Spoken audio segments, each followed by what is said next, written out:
Welcome back to Reality Asserts Itself on the Real News Network. I'm Paul Jay, and we're continuing our series of interviews with Bob Scheer, the editor-in-chief of Truthdig, the multi-Webby award-winning news site. Thanks for joining us again. And we are a multi-Webby award-winning news site. I said it so many times. I have to. So you're 79. Yeah. You're going to be 80 soon. You don't seem. I got another year. Buddy. Another year. All right. You don't seem to have stopped at all or slowed down much. What keeps you going? Well, it's funny because my wife people ask me that question all the time. And I say, if I didn't have outlets, I would still have outrage. I would still have concern, I would tear up. I care. We were stopped by some guy across the street asking you for money. My initial response was to stiffen. I'm asked for money all the time. You gave the guy money. No, I didn't. I made you give the guy. Okay. I didn't have it. You didn't make me, so okay. We gave the guy money. Yeah. I can't be indifferent to that person. I don't know what, my upbringing, my background, being human. These are not, to me, problems to be thought about intellectually or figure out how to win a chess match or how can you accomplish this. I don't know, maybe it's my upbringing, but I always had the idea that everybody matters, and I was not raised in an elite environment. My parents were garment workers, and I knew they mattered. I knew their friends mattered. I knew the people in my neighborhood mattered. And, they didn't make a lot of money. They worked hard, and some fell off and became what we used to call bums. My father would take me down to the Bowery, show me people who were lined up to get food. I was a kid during the Depression, and I never, no one around me, no one ever gave me a reason to think that these people were not equal to me and to anyone else. I was always raised with the idea there was an inherent value to human life.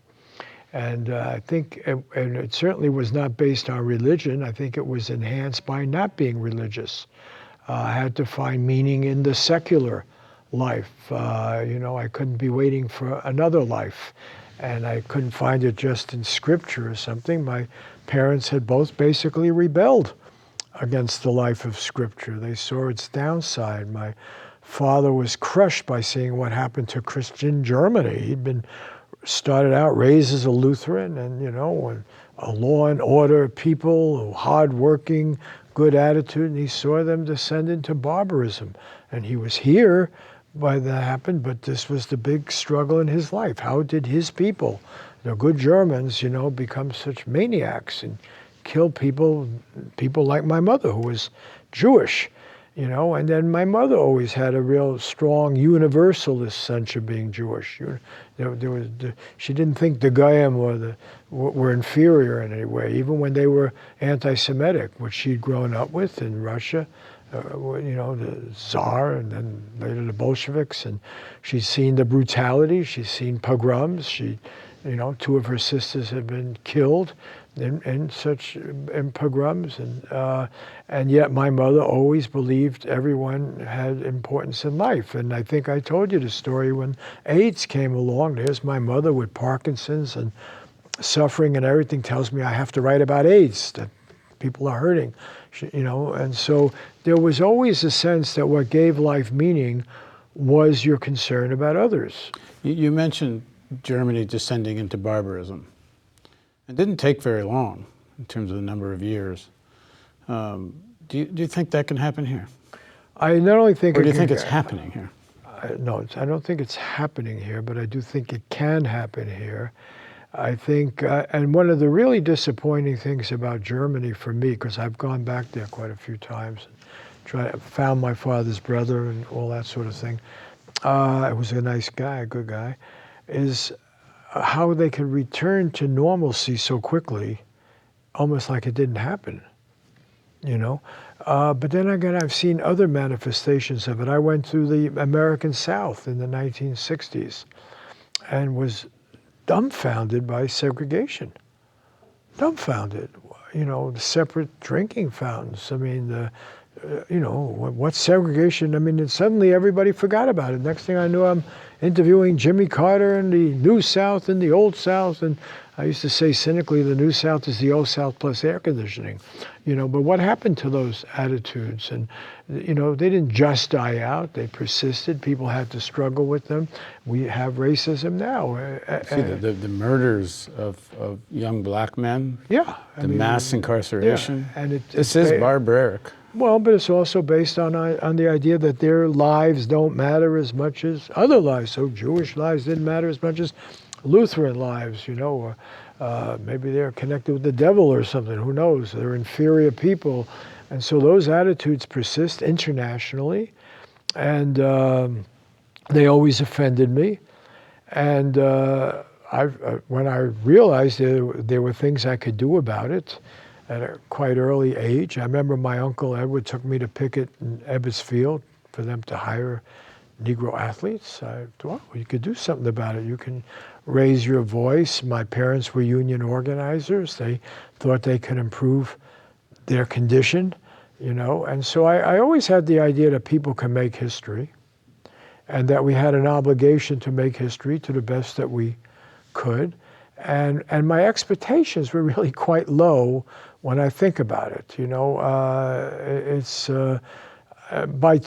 by the standards that you're summoning up of, make a revolution, change. No, the standards that I was up is to, be able to have a union for garment workers, or have an 8-hour workday, or, get the weekend off, or get the vote in the South, for example. Those were the causes that I was picketing with. I remember when I went to graduate school, first went to Berkeley, we'd picket Woolworth and Kresge every Tuesday, Thursday, and Saturday. That was part of going to graduate school.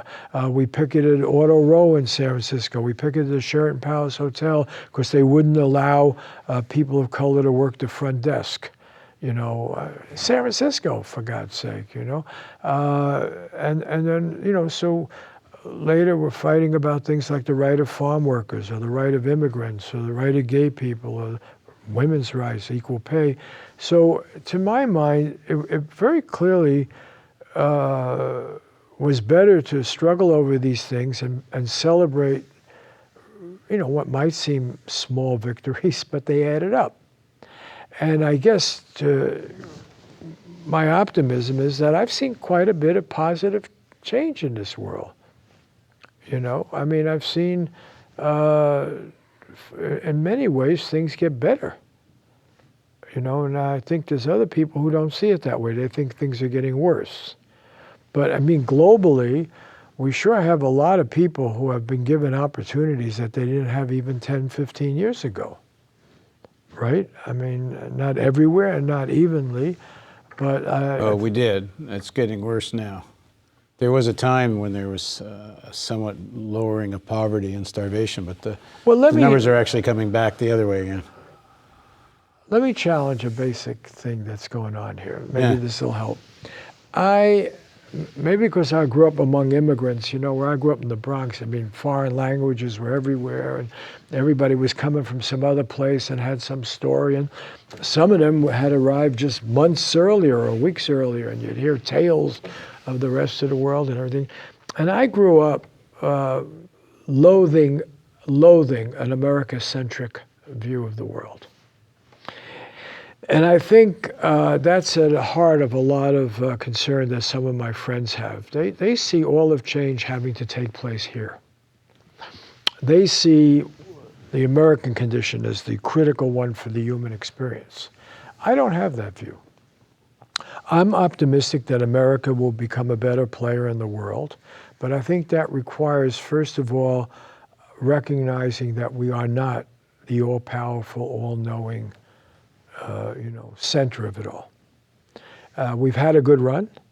We're a good people. We got a nice piece of real estate here, good climate, good, place to grow stuff and mine stuff and everything. But we're not the source of the world's wisdom. We've made an important contribution. In the future going forth, I suspect our contribution will be less dramatic, not as singular, contribution. We came out of World War II with the only economy that was stronger rather than weaker because of the war. We could produce a lot of products that the rest of the world wanted, you know. We had a lot of options other people didn't have. We've, all through my life, attracted a very large number of hardworking, skilled, smart, you know, people who help lift this economy. But I don't think that's going to be the case going forward in quite the same dramatic way. I notice with our students at the university that many of the Chinese now don't want to get papers and stay here. That used to be the big thing. If you came from India or China, you know, how do you get a job? You're suggesting something we argued about in a previous segment. A kind of rationality I just do not see in this system, in this country. I don't see the predominant opinion sections of the elite, both ownership and political, who are willing to give up this role of being the dominant power. Oh, it'll be given up for them. Well, they're going to give it up kicking and screaming, which means... I don't think so because, okay, so let me meet it's that. It's going to be like England after World War II. This is a good way to sort of tie up all the differences in optimism, pessimism, and so forth. I don't think we get to make that decision. You know, it's like the people on that island, you know, England, they may think they're still the center of the world, but they're not. And the French are not the center of the world. And this is a good thing. You don't have to be the center of the world to be happy. You know, we have a lot of problems to deal with. We have to figure out who we are. How does the melting pot work in the modern age? What is our basis of unity here as a people? You know, and that's fine, but we're not the be-all and end-all for the whole human experience. You know, and it's sick to think that we are or need to be. And I think increasingly with this unified world, and it is increasingly unified, we'll learn from others. We'll see things that work. You know, we'll have more of a sense of our own vulnerabilities and limitations. Unless, and what you're pointing your finger at is a real threat, we use our excessive military power in a kind of a temper tantrum to have our way. That's a real danger. And yes, we have jingoistic elements in our own country that want to assert just such a temper tantrum, bomb them. I mean, even Hillary Clinton at one point said we would obliterate the Iranian people if they attacked Israel. Now, it would be terrible if the Iranian people attack any other country, but where did we get the right to obliterate anybody? You know, where do we get the right to make such, you know, profound judgments about... Even this position President Obama takes, this idea in terms of the supposed nuclear program in Iran, he says all options are on the table. Yeah, that means one of the options is a war crime. Because to bomb Iran, because maybe they might have a nuclear weapons program, that would be a war crime. Right. So my concern is not human progress. I think people in this world are going to keep doing what we and others have always been doing, which is try to find meaning in life. And hopefully finding meaning in life, whether you're living in Nepal or you're living in Scotland or so forth, is something that will be approached by different people drawing on their history, you know, their religions, their ethnic origins and so forth, to come up with different ways of living, different ways of solving these problems. I don't think they're going to look as much to the U.S. for all of their answers as maybe they have, because I don't think our films and our music and everything will be so dominant in the world. I mean, already we're seeing that, you know, people in India and China and smaller countries can come up with their own cultural responses to technology and the meaning of life and so forth. I think a lot is up for grabs. I think the hold of religions will recede. So a lot of the ethics questions that have been solved by religions for many people will have to be answered in new and fresher ways. There'll be more thought about, you know, what is our connection with each other. But I don't know, there's a tendency, you ask about my age, there's a tendency to think that you've seen it all, or I don't think we've seen anything, frankly. But I suspect that's true of almost every 79-year-old in the history of the world, right? Oh, I saw all of that, but you saw one period of history from one vantage point, with one set of experiences. So who's to say the next 79 years aren't going to be more interesting? I would expect they'd be a lot more interesting. I mean, we'll probably extend life in all sorts of ways. We can talk to each other. We have instant translation. We can read each other's writings very quickly now. On the computer, I can pull up a Chinese newspaper. I struggled like crazy to learn Mandarin at Berkeley in graduate school. Now I don't have to do that. I'm not denying there's some value in doing it, but you can read the Chinese press. They can read our books and press without going through all that. So I don't know what's going to happen for the next 79 years, but I suspect that there'll be a lot of good things happening, and there's we already see, there's so much more environmental awareness. Something I've just alluded to before. Let's take this question of gay rights. Okay, we've seen an incredible advance in gay rights in 10 years. I mean, marriage accepted and everywhere, not just Greenwich Village, but all over the place. But that's something that involves breaking the hold of some traditional religion. Yeah. That involves really seeing the world from somebody else's eyes, very different than yours. Seeing the family from someone else's eyes, very different. It involves a level of tolerance and compassion that, I didn't see in this country. You talk about the 60s. Stonewall, the great demonstration for gay rights, happened after the 60s. But it's something that the system can assimilate without threatening who owns stuff and who has power. In fact, a lot of wealthy white people, particularly white men who are gay, had a lot of political influence. And yeah, it showed changing attitudes. But chronic poverty, chronic racism, we're in Baltimore where, people, not just one guy's been killed by cops, but many have been beaten and many of them killed. This profound rot within the society goes on for decades and decades and decades. Why don't we talk about race? White people can talk about race. Yeah, of course, we talk about it all the time. No, I mean, why just make it a marginal issue? I'm not suggesting it's marginal at all. No, I'm saying I'm the not. issue of gay rights is something... I meant for the purpose of this discussion, okay, what's the difference between gay rights, which of course there are many gay black people and brown people and so forth, but what makes a difference? And you're right, for white gays, you couldn't ghettoize the problem once people started coming out. As long as you could make it a ghetto issue, as long as people were in the closets, you could scapegoat gays, you could say, and make very negative images. They're all child molesters, they're all dysfunctional, it's a mental illness. This is what all was said about gays, including by the New York Times. At the time of Stonewall, the New York Times had editorials bemoaning the presence of gays, right? And some of those people were gay, but they weren't out of the closet. Mm. So what happened in the gay movement is that once gays came out, and AIDS had a lot to do with it, the Rock Hudson example and so forth, once they came out, hey, it's my son. In my case, it is. I have a gay son. It's, you're a minister. It's your, it's, right? It's your neighbor. It's your school teacher. And then it became impossible, I would argue, for the culture to stigmatize, to denigrate, to marginalize, because the difference is that with a racial minority, there's a badge.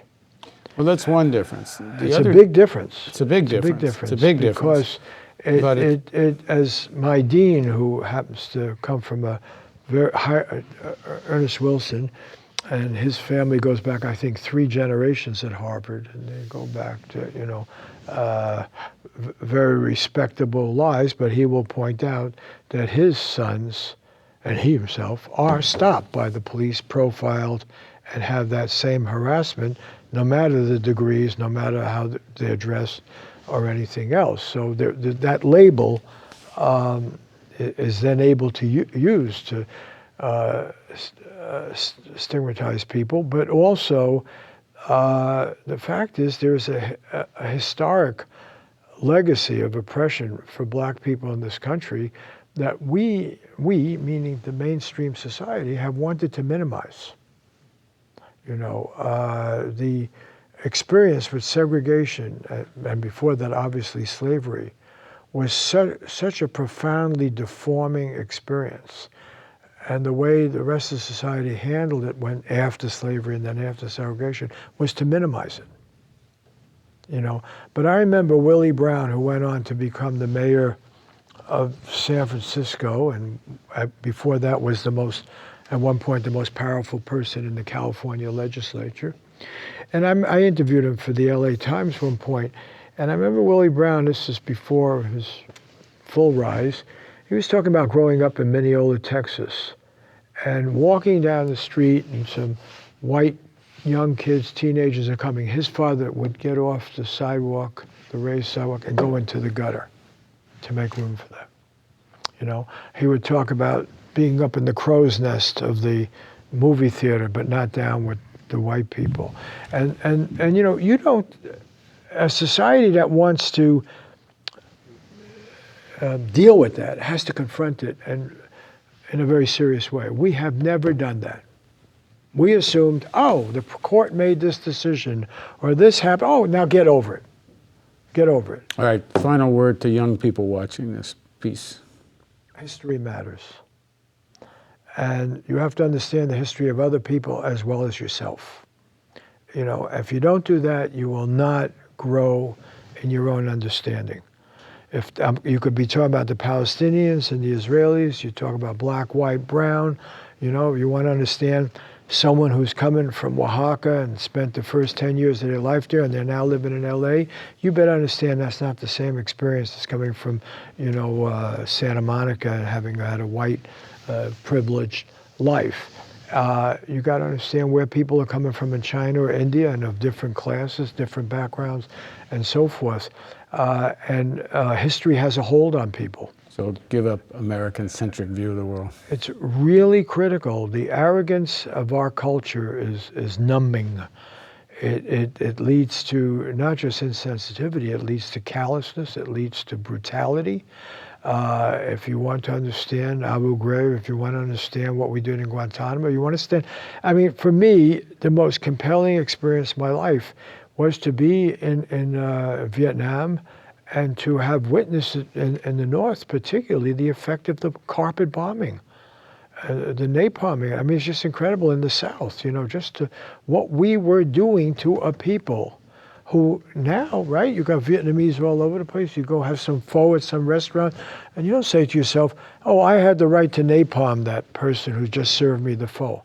I had the right to send or pay for, as a taxpayer, and support a government that send airplanes over there and just bomb people like that, right, who had no capacity to shoot down this airplane, right? No military threat to our homeland, and yet we could do that. Mm-hmm. That's a sickness in any culture. But when you come from the most powerful country in the world, that is also the most arrogant because of its claim to be the depository of human freedom and human excitement, it makes for it's a toxic cocktail. Mm. You get drunk on the power of this culture and its military, its wealth, and you can become incredibly destructive, and we have been incredibly destructive. All right, thanks for joining us, Bob. And thank you for joining us on Reality Asserts Itself on the Real News Network.